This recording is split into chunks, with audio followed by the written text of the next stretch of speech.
Hello everybody, welcome along. My name is Benjamin Bloom. This is the Benjamin Bloom Football Channel. Please leave your bias at the door and join us for our Day 12 review of Euro 2020. And it was England night last night. We've been wondering, where are they going to finish in Group D? Would they finish in top spot and face one of the big boys in Group F, potentially? Or second spot, some kind of strategic draw with the Czechs? No, it was victory for England and top of the group. And sadly for the Scots, they are going home. Defeat against Croatia, who jumped from bottom to second in the space of one game. Interesting night of football last night. Here are the scores. It was Croatia 3, Scotland 1, Czech Republic 0, England 1.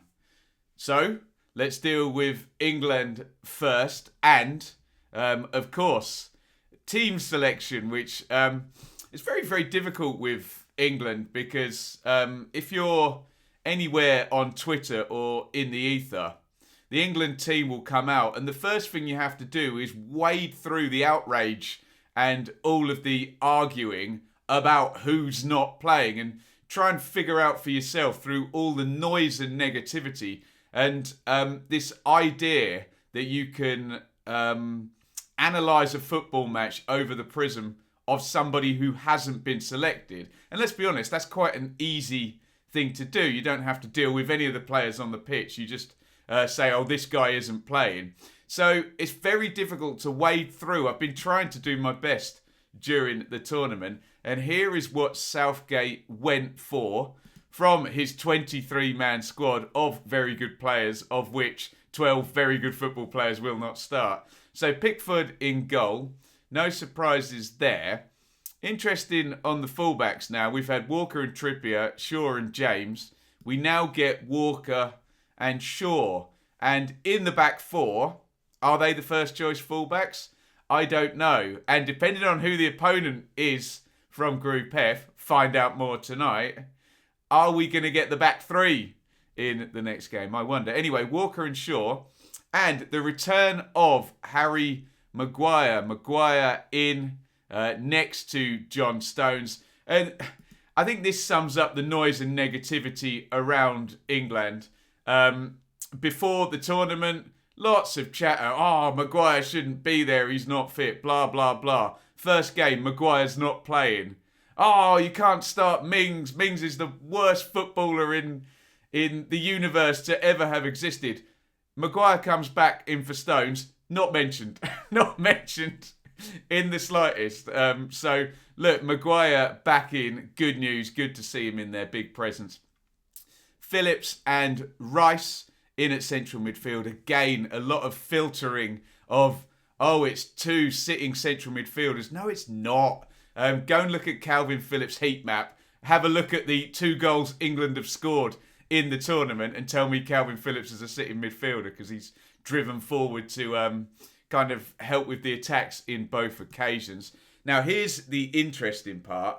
So, 4-2-3-1 again. Obviously, Harry Kane plays up top. Raheem Sterling, who half of the noise on Twitter want dropped, starts and scores again. In comes Jack Grealish and Bukayo Saka. Now, I was mentioning this last night that I seem to have gone from trying to persuade people that Grealish is not, quote, overrated and, quote, goes down too easily. Now, all of a sudden, he's on everybody's name as the saviour of English football. Amazing how it flits. I've tried to stay moderate all the way through. Bukayo Saka starts, and again, lots of people obsessing about a player who's not playing, Jadon Sancho now, who put up very good numbers for Dortmund. But I haven't heard a single bit of analysis from anybody about how Sancho, Saka, Rashford, etc. have been training the past few days. Oh, that's because we don't know. And Gareth Southgate and the England staff do know. Look, again, it's very, very easy to point at something that isn't there. Then you don't have to actually analyse what is there. What is clear from the qualifier. Saka scored, didn't he? I can't remember which qualifier. One of the qualifiers up at Borough. Not qualifiers, the pre-tournament friendlies or whatever.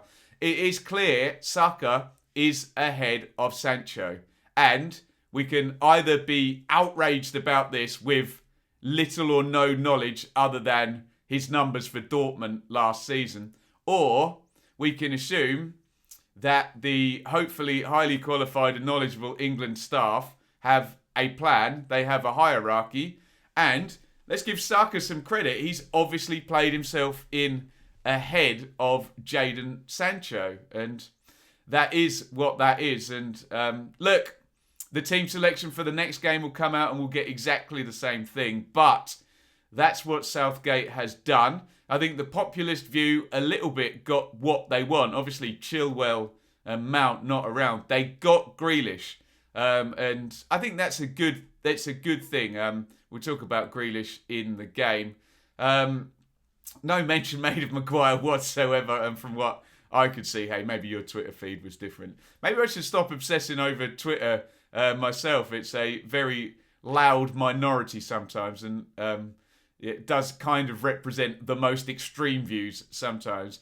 And the Sancho thing, will it quieten down given Saka played well in this game? Probably not. And then there's Foden as well, isn't there, who was on a yellow card. Let's have a look at the Czech team.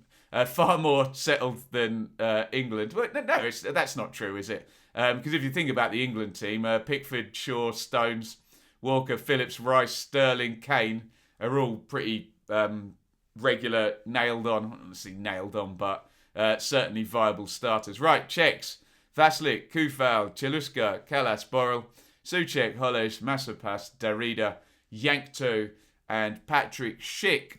Remember Patrick Schick's got 3 goals. Harry Kane at the moment has 0 goals, and we know after this game he's got 0 goals. Let's have a look at the bit of the action. And look at that, 1 minute 46 seconds. Sterling, just a direct ball knocked over the top. Sterling chases in, loops it over the goalkeeper, hits the post. A few things interest me now. This has happened in all 3 of England's games. They've hit the post at 0-0. Foden against Croatia, Stones against Scotland, and now Sterling. And look, again, I don't know what the obsession is about Sterling. He's won the title this season for Manchester City. This is a very clear example of what Sterling can give you. Where is Kane in the picture, in fact? Look, if Kane comes massively short, Sterling is very good at, in those moments, making himself the number 9, stretching the defence.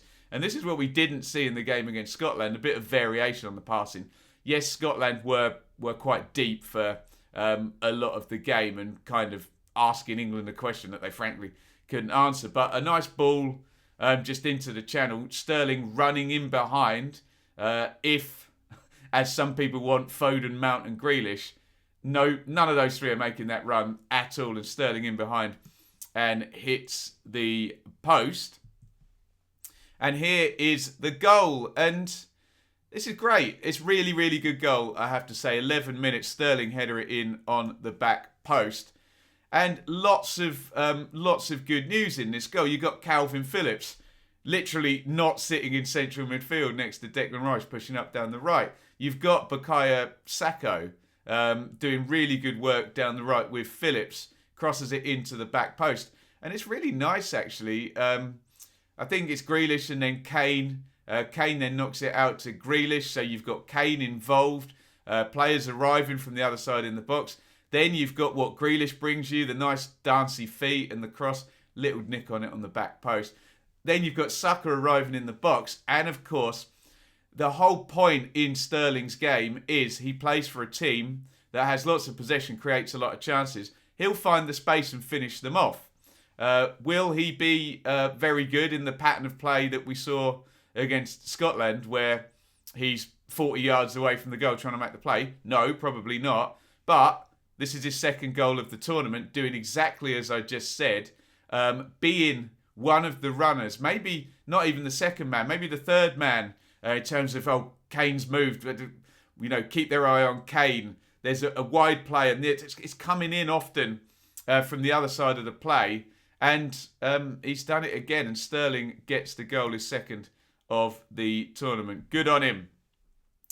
And Harry Kane could have got his first of the tournament. Lovely slide through from Harry Maguire. Kane touch, comes inside. You're thinking, is he going to shape it in the corner, the far corner? Is he going to give the keeper the eyes? Keeper stands up well, Vashlik. And wouldn't it have been great if Kane, knowing what we know now, once we got out of that anxiety of, are we winning this group or not? First world problems, of course. Once we got out of that anxiety, it's okay. Can we win nicely and play well? England then do tail off a little bit, I have to say. Is that Hollish with the long ranger? The Czechs come into the game, and they actually come into the game to the point that England couldn't really get the ball for this period. That is going in the corner. We saw a few replays of that. Decent save by Pickford, who's now got his third clean sheet. And that was close, wasn't it? Bit of chaos in the box. Shaw makes a good block. Souček, look, Pickford's completely done on that one. He's not saving that if it's in the corner. It just fizzes wide of the post from Souček. Jordan Henderson comes in for the second half. And has this goal ruled out for offside. Very close call, that, actually. Bellingham and Sevcik seemed to touch the ball almost at the same time, but VAR rules it was Bellingham that played it through, and therefore Henderson was clearly coming from an offside position. Can you see him on the pitch there? Where's Jadon Sancho? Yeah, there he is. He is on at this point, so the people obsessing about players who aren't being used got to see Sancho for 10 minutes, so he's got some minutes. They got to see Bellingham. We didn't get to see Calvert-Lewin, although we did in the first game, didn't we? So, look, the long and the short of it is England have won. The Czechs perhaps sat in a little bit, maybe knowing, okay, at this point, we'll talk about Croatia in a sec, they'd gone up into second position. The Czechs then in third, although if the Czechs had equalised at any point, they would have immediately jumped up to first. England down into second, with the Croats finishing in third position. I think I'm right. Actually, what's that goal difference look like? No, England would have had 5 points, of course, yes, so they would have been higher. So, Czech Republic 0, England 1. There are the numbers, and it's a viable win. And the difference between the Scotland game, look, 3 big chances. People will point to 7 total shots to 5 for the Czechs. However, look at the shot map. Look at the XG. They barely created anything. The 2 chances I put up was Hollish with the long ranger. Souček, okay. That was from I think from a set play, wasn't it, in the second phase? Forgive me if I'm wrong about that. And a bit of a bounce about. And yeah, the one... there was another moment where Maguire kind of half-headed clear, and there was a shot blocked there as well. But, look, we talk about sort of game management. Either, I mean, this is not binary, obviously. Either England are just doing the bare minimum to get through here, or are they managing the games well? I don't know. And will we find out against really decent opposition? There is a sense that, you know, England start strong in a lot of these games, maybe the Scotland game aside, but certainly the Croatia game and the Czech Republic game, they got in front, and did they try and manage the game? And it's the whole echo chamber and the bubble of following England, where there does seem to be so much contradiction and hypocrisy. I always remember... England going out in tournaments past and, they've, the normal accusations, they can't keep the ball, they can't control a game, they can't see a game out, all of that stuff. Are they doing it now? Are they being criticised for it? Let's be fair, whatever England do, outside of qualifying, unless it's a 3 or 4 goal win, they will be criticised. The team selection will be criticised, the manager will be criticised, people will obsess about players who are not playing. And it is, you can see, it's a bit of a head. I can't think of a polite word that I can say on YouTube. A bit of a head scramble to get your head around all the noise and actually figure what is right and what is wrong here. What we do know, when we flash up that table, which I don't appear to have, where we will flash up the table at the end of the show. What we do know is that England have qualified with 7 points. They've not conceded a goal either. And look, I know this is and isn't a silly thing to say, but if France or Germany or Spain or Italy had qualified in that manner, from the outside, with the grass always being greener, would we be saying, oh, they're hard to score against? And then flip it over, will nations be scared to play England on the basis of the first 3 games?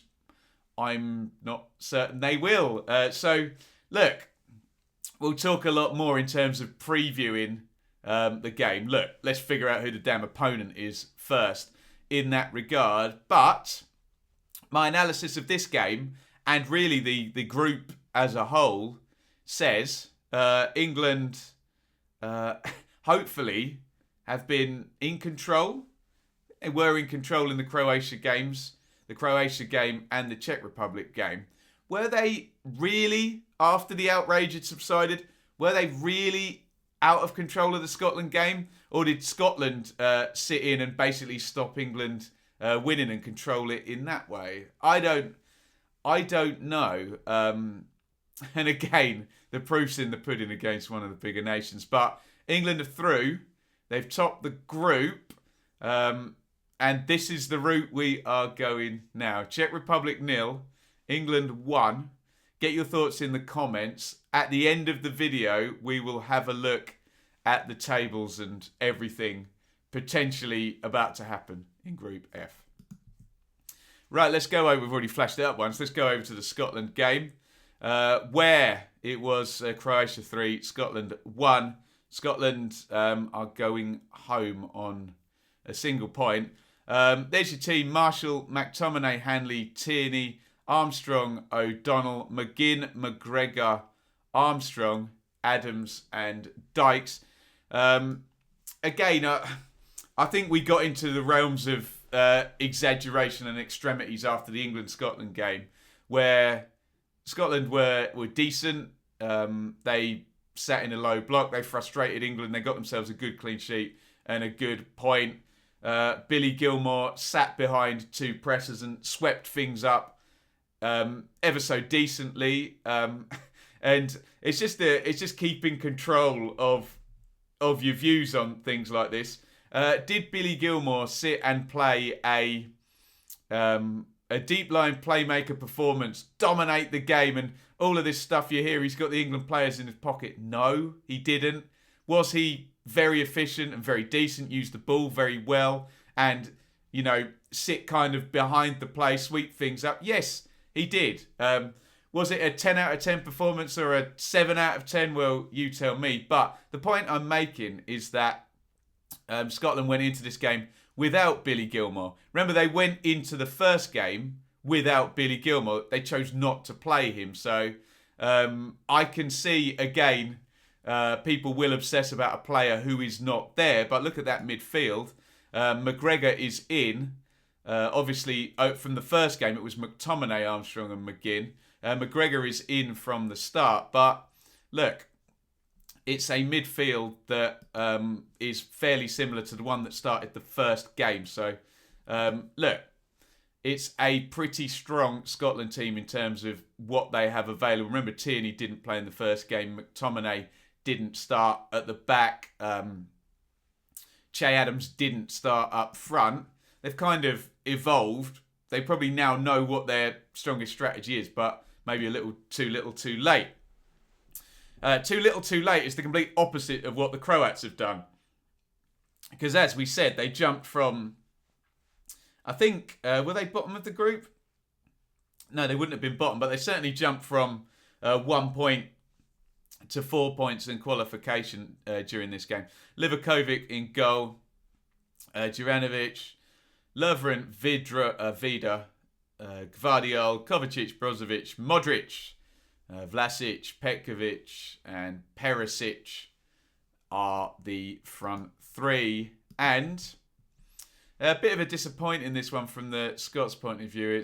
It's Vlasic arriving. The nod down has come. I think that is Perisic on the far post. Cross from the right, nodded down, and you just wonder. It's just one of those, isn't it, where you look at the still, and look, stills can be misleading, can't they? You just wonder how a block didn't come on that shot from Vlasic, and once he hits it through the crowd, he gets enough power, and it's in the corner to Marshall's right, and the Croats have the lead on 16 minutes, which is not what the Scots wanted at all. They would have wanted to sit in, keep that game tight, or even push on and try and take the lead and, I don't know, draw the Croats out and maybe find the spaces behind them. It's the opposite of what they wanted. Croatia 1-0 on 16 there. However, this is a great goal by Callum McGregor, and this is exactly what you would have wanted in context. You're a goal down, you're coming up to half-time. Really nice finish, this one from McGregor. I think touched with the left foot. He's under pressure. He drills that low with the right foot. Good pace, good direction, low into the corner. We always say this with these shots from the edge of the box. Professional footballers in training probably stand there with 20 balls and stick all of these low into the corner without a crowd and without an opposition charging them down. So it's almost replicating that. It's that Frank Lampard style of repetition, just replicating that situation and staying calm and get your technique sound and ignore everything else that's going on. McGregor did that. It's a great goal. 1-1. However, and I mean, this is just brilliant, isn't it? It's Luka Modric, and we've spoken about a few players who have been great players coming into this tournament at a lofty age. We're talking about Cristiano Ronaldo, Modric, Neuer, 35, isn't he? Muller's still only 31, for God's sakes. But there's a few greats, and Modric can still do this, can't he? I think he's 36, isn't he? Outside of the right foot, if you were coached on this and you did this, you would be stopped 9 times out of 10. It would be either let it run across your body, hit it right-footed, although the block's probably coming, isn't it? Or go left-footed, and can you swing it from outside to in with your left foot? But Modric marches to the beat of his own drum here. He hits it so early with the right foot, and he's going to swing it outside to in with the outside of the right foot. It's just a brilliant strike, isn't it? Curves in. It's a very, very good goal. And, talk about sucking the air out of the stadium sometimes with goals. Often, a muggy goal can do that. You know, you're playing well and a set play gets lobbed in, bounce, bounce, bounce, and someone just forces it in. That can kill you because you're like, oh, we're going to lose to that goal. And this type of thing as well, where you go, oh, that's what we're up against. They can pull that out of the bag at 1-1, this type of player, and brilliant from Modric. And frustrating for the Scots here because just a header on the near post. It's Modric to Perisic, and those two have stepped up again. Mandzukic and Rakitic are not about, but yeah, Modric and Perisic still are. It's too easy that, isn't it? Near post. Good climb by Perisic, who scores for his second consecutive game. But you want to win this game in terms of Scotland. Look, you can't do anything about the second goal. It's brilliant. But the first 2 goals, they will feel on another day. They don't concede those, you know. Tighter, stop that first contact, or at least put him off on the near post. And getting the block on the first goal didn't happen. Did it? That's McGinn on the back post. That's actually at 1-1. McGinn, that's come in from the left-hand side. Can't get in there. I'm just illustrating Scotland did have some effort or efforts in that second half. Here are the numbers. And look, it's a really frustrating one. And we had this for the Scots against the Czechs where they did make chances. So the Croats, 1.04 on the XG. SofaScore gives it 1.39 for Scotland. Infogol gives it 1.70. And there were chances in this game. 11 shots apiece. 6-3 on target for the Scots. So you telling me the Croats had 3 shots on target and scored all 3 of them? 7 corners to 5 for the Croats. 2 big chances to 1. It's a tough one to take, isn't it? And we talked about this, about the two boxers, and it does sound like you've been an apologist sometimes of, a team loses a game and you say, oh, it didn't play the penalty boxes well, but, it's easy to land on that conclusion rightly or wrongly that, and is that defensive in terms of Scotland? Does the game end 1-1? I mean, I know it doesn't qualify Scotland, but did they just not have the quality or the concentration to stop the Croats scoring rather than anything attacking wise? Let me know what you think in the comments. Disappointing for the Scots, who go home with a single point. Croatia 3, Scotland 1. And there is the table that we did promise. So England top, 7 points, no goals conceded, only 2 goals scored. If your glass is half full, that's very pragmatic and a good defence. If your glass is half empty, what the hell happens when England go behind? Have they got the gear and practiced the gear to go hell for leather in a game? Will they need it during the tournament? Can they base this on pragmatism and clean sheets? Croatia jump up into second spot. It is a +1 on the goals difference. The head-to-head is obviously level between Croatia and the Czechs. Therefore, it's goals scored Croatia have gone second on. And they get what we think might be the plum draw. They get second in Group E. Could be Sweden. Could be Poland. Could be Slovakia. Could be Spain. Not the Spain of 2008 and 2012. Obviously, literally, because it's 2021. But you know what I'm saying. Czech Republic finished third. And they will qualify because we do have Finland and Ukraine on 3 points. So Switzerland and the Czechs with 4 will definitely qualify, and we'll see whether we get a 3-pointer or a 4-pointer tonight in Group E or Group F in third position. Scotland go home. They only scored 1 goal in the tournament and couldn't get that 3-pointer, couldn't get that victory there. So commiserations to our Scottish subscribers. That is how the draw is now shaking out. Belgium are waiting for their third place opponent. Italy will play Austria. We don't know anything about round of 16, number 3 there. We'll find out everything tonight, won't we? Croatia will play second in Group E. We don't know anything about the top of the bottom half of the draw there until everything's wrapped up tonight. England will play second in Group F. Will it be Hungary, Portugal, Germany or France? Oh dear. Netherlands, we don't know. We do know Wales and Denmark will be playing each other. So what the hell is going to happen tonight? Slovakia versus Spain. And Spanish favourites, can they put the ball in the net? Sweden versus Poland will be a very interesting one. Sweden have been very stingy and defensive. The Poles did get Lewandowski on the scoring charts and did obviously get a draw against the Spaniards in their last game. So hashtag they're no mugs. And then, boom, Germany versus Hungary. That game is not in Budapest, is it? I believe it is in Munich, because we've had this whole furore about lighting up the stadium, haven't we? So you make the Germans favourite. Never write off the Germans, of course. And then Portugal versus France. I mean, yeah, good luck calling all of this. And it's very, very different with France not having beaten the Hungarians in their second game. A draw for France.